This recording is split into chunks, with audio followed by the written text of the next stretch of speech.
Venerdì 11 giugno, San Barnaba. È il 162esimo giorno dall'inizio dell'anno e ne mancano 203 al termine. Il sole sorge alle 5:22 e tramonta alle 20:59. La luna si leva alle 6:03 e tramonta alle 22:09.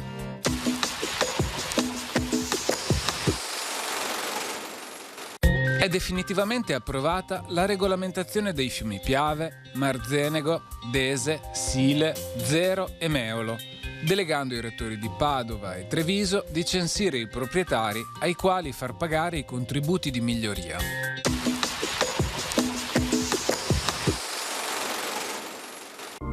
Le previsioni per domani. Condizione di tempo stabile in prevalenza soleggiato, salvo modesta attività cumuliforme durante le ore centrali, in prossimità dei rilievi ma generalmente senza precipitazioni associate. Temperature minime stazionarie, massime in aumento.